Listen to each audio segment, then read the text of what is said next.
You know that friend who always has the tea? The one who knows everyone's business, remembers every detail, and can't wait to tell you what they heard? Yeah, that person isn't just being nosy. They're fulfilling something deeply human. If you're someone who genuinely gets more energized by a conversation about other people's drama than small talk about weather, welcome. You're about to feel very seen. And today, we're breaking down the psychology of people who love to gossip. The one society calls toxic, but science calls something else entirely. Here's the thing. Gossip isn't always malicious. It's actually one of the oldest forms of social bonding. Our ancestors used it to share survival information, warn each other about threats, and build community. Your brain is literally wired to care about what others are doing. Psychologists call this theory of mind. You're constantly reading social hierarchies, tracking relationships, predicting behavior. Gossip feeds that need. It's not a flaw in your character. It's a feature of your neurobiology. But there's more going on than just curiosity. Some people love gossip because it gives them a sense of power they don't get anywhere else. In a world where so much feels uncertain, knowing something others don't, that's control. You have information, you have leverage. For people who feel powerless in their own lives, that's intoxicating. Maybe you're not the loudest in the room.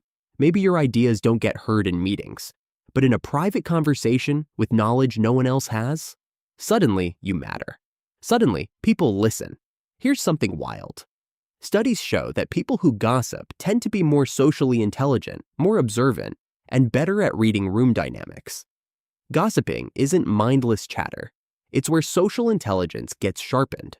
Not in a boardroom, but in a coffee shop with a friend who trusts you with secrets. These are the people who notice when someone's tone changes, who remember that offhand comment from 3 months ago, who understand the unspoken rules of social groups. They're essentially running complex social simulations in their heads constantly. And there's another layer. Gossip is also how humans process information about the world. When something big happens in your social circle, a breakup, a job loss, a betrayal, talking about it helps you make sense of it.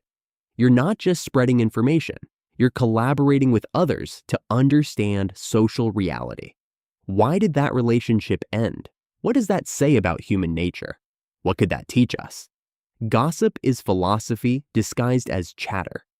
But let's talk about the connection piece, because this is where gossip gets really interesting. Sharing secrets with someone creates intimacy. It says, I trust you. It says, you matter to me enough to share this. When someone tells you something they haven't told anyone else, you become part of their inner circle. And for people who crave deep connection, who want to feel like they truly know someone, gossip is the shortcut. It's vulnerability without having to be vulnerable about yourself. You get closeness through proximity to secrets. And, let's be honest, society condemns gossip. The advice givers, the self-help influencers, the toxic positivity culture that says, don't talk about others, focus on yourself. But what if gossip is just how humans actually connect? What if every friendship you have is built partly on the conversations where you've discussed other people? That's not shallow. That's honesty.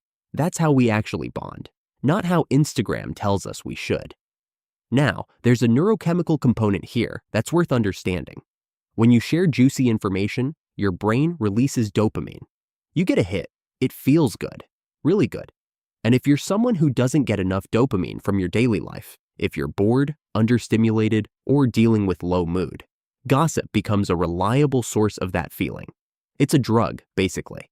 And like any drug, you can develop a tolerance. You need bigger stories, wilder details, to get the same hit. Here's where it gets complicated, though.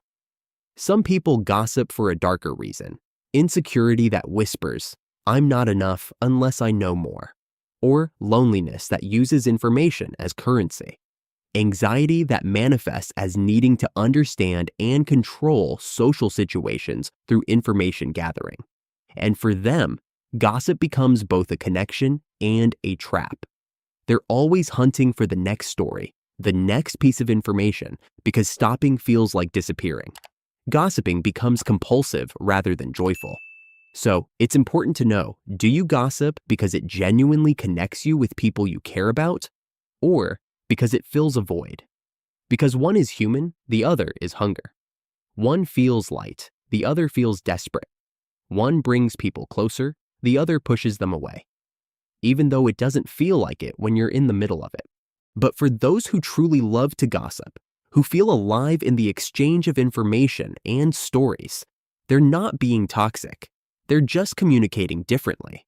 They find joy in shared secrets, the energy of a good story, the way trust deepens when someone tells you something they haven't told anyone else, the little thrill of being an insider.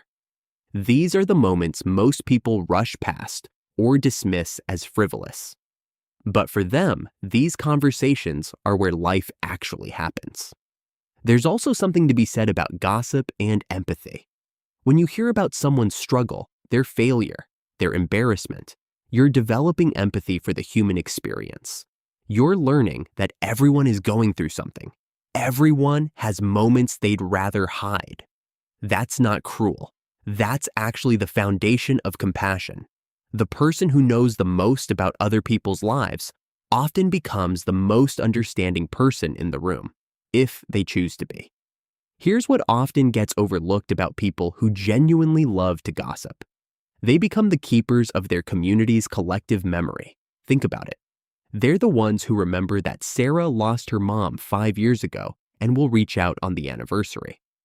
They're the ones who know that James is struggling financially and will find quiet ways to help. They're the ones who understand why someone's been withdrawn lately because they've connected all the dots. Gossip people aren't just collectors of information, they're collectors of context. And context is what allows real compassion to flourish. Without knowing someone's story, you can't truly understand their behavior. But gossip people, they know the stories. They understand why people do what they do. That understanding, when it's rooted in genuine care rather than malice, becomes the foundation for real community. And there's something profound about the loyalty of a true gossip person. When someone tells them something in confidence, they protect it fiercely. There's a difference between processing information with a trusted friend and weaponizing it against someone. Real gossip people understand that distinction instinctively. They know which conversations are sacred and which ones are fair game. They're the friends you can tell your darkest thoughts to without fear of public humiliation. They're the ones who sit with you in your pain without trying to fix it or move past it. They just understand. Because they've heard so many stories, seen so many struggles, that nothing shocks them. And there's incredible freedom in being around someone who won't judge you because they've already heard worse. Or rather, they've heard enough to know that judgment isn't the point. There's also the question of narrative understanding that's worth exploring. Gossip people are often natural storytellers. They don't just hear facts, they hear stories with arc, character development, motivation, consequence. They understand plot. When they tell you about someone's situation, they're not just listing events. They're showing you the emotional journey that connects those events. They're helping you understand not just what happened, but why it matters. This narrative capacity is actually a form of intelligence that's deeply undervalued in our culture. We celebrate analytical thinking and problem solving, but narrative intelligence, the ability to understand human behavior through story, is equally sophisticated. It requires reading between lines, inferring motivation, holding multiple perspectives simultaneously. It's the same skill that great therapists have, the same skill that great writers have. Gossip people are essentially practicing narrative intelligence every single day. And here's something nobody talks about. Gossip people are often more emotionally attuned than the people who pride themselves on emotional intelligence. Why? Because they've spent countless hours listening to how people actually feel, not how they say they feel. They hear the hesitation in someone's voice that reveals doubt. They notice the smile that doesn't reach the eyes. They catch the way someone's posture changes when a certain name is mentioned. This attunement is developed through constant exposure to human emotional reality. It's refined through practice, through paying attention, through caring enough to listen deeply. And when this capacity is paired with genuine compassion, it becomes a gift to everyone around them. Gossip people who love well become the emotional anchors of their communities.